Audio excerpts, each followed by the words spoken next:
आज हम एक बहुत ही अनोखी गुत्थी सुलझाने वाले हैं। ये एक ऐसी कहानी है जहां आस्था और कानून का एक ऐसा संगम देखने को मिलता है जिसके बारे में सुनकर कोई भी हैरान रह जाए। तो सवाल ये उठता है, क्या वाकई ऐसा हो सकता है? क्या किसी देवता की पालकी एक पूरा का पूरा पुलिस केस सॉल्व कर सकती है? ये सवाल हमें उत्तराखंड के एक छोटे से गांव में हुई एक घटना की तरफ ले जाता है, जितनी हैरान करने वाली है उतनी ही दिलचस्प भी।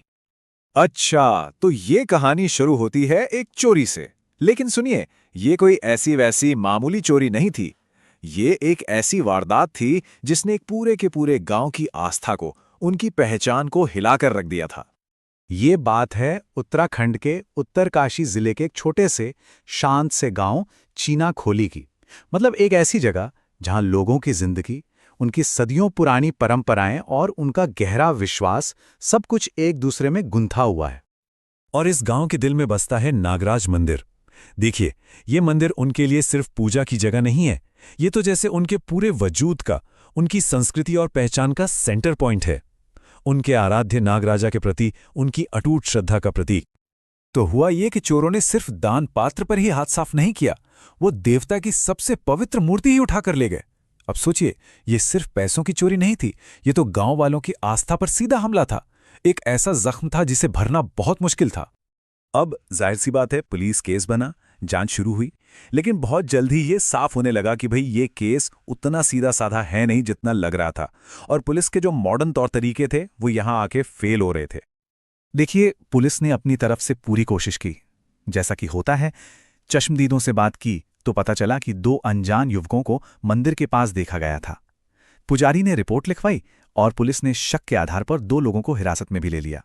लेकिन तलाशी में कुछ नहीं मिला और पूछताछ में भी उन्होंने कुछ नहीं उगला। तो नतीजा क्या निकला? जीरो।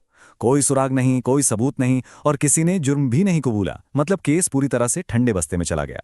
पुलिस के हाथ एकदम खाली थे और गांव वालों की न्याय की उम्मीदें वो भी दम तोड़ रही थीं।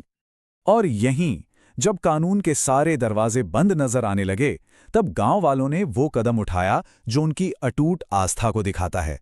उन्होंने मदद के लिए सीधा अपने देवता का दरवाजा खटखटाया। तो अब देखिए, यहां दो बिल्कुल अलग दुनियाएं आमने सामने थी। एक तरफ थी पुलिस की जांच, जो सबूतों पर टिकी थी और पूरी तरह से फेल हो चुकी थी। और दूसरी तरफ था गांव वालों का विश्वास, उनकी आस्था, जो अब इस कहानी को एक ऐसा मोड़ देने वाली थी जिसकी किसी ने कल्पना भी नहीं की थी। अच्छा, अब आगे बढ़ने से पहले एक चीज समझना बहुत जरूरी है। देव डोली ये सिर्फ एक पालकी या डोली नहीं है, ये एक पवित्र जरिया है, एक माध्यम है जिसके जरिए वहां के लोगों का मानना है कि देवता खुद अपने भक्तों से बात करते हैं, उन्हें रास्ता दिखाते हैं। और गांव वालों का विश्वास देखिए, वो अटूट था। उनके मन में एक ही बात थी, हमारी नागराज देवडोली ही हमें रास्ता दिखाएगी। उन्हें पूरा यकीन था कि उनके देवता उन्हें चोरों तक जरूर पहुंचाएंगे।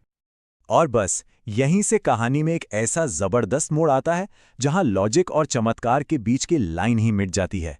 गांव वालों ने देवडोली का जुलूस निकाला और फिर जो हुआ उसने पुलिस वालों तक को हैरान कर दिया। ये जो हुआ वो वाकई किसी फिल्म की कहानी से कम नहीं था। सोचिए, देवडोली को सीधा पुलिस स्टेशन ले जाया गया।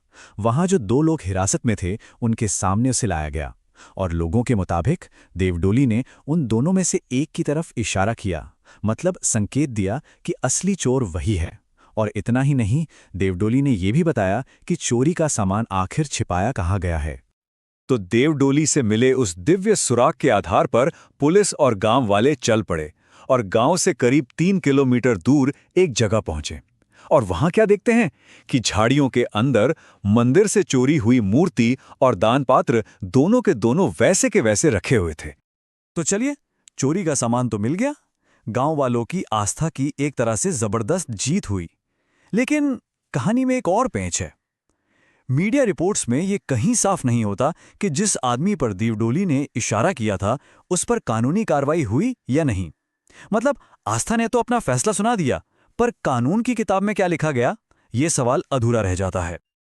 और आखिर में यह कहानी हमें एक बहुत बड़े सवाल के साथ छोड़ जाती है कि कहां सबूत की दुनिया खत्म होती है और कहां से विश्वास की दुनिया शुरू होती है। क्या यह वाकई कोई चमत्कार था, या फिर ये लोगों के गहरे विश्वास और एक तरह के मनोवैज्ञानिक दबाव का नतीजा था? इस केस में सच और आस्था के बीच की लकीर बहुत बहुत धुंधली है। और ये हमें सोचने पर मजबूर करती है कि जब कानून और हजारों साल पुरानी मान्यताएं आमने सामने आती हैं तो इंसाफ का असली मतलब क्या होता है।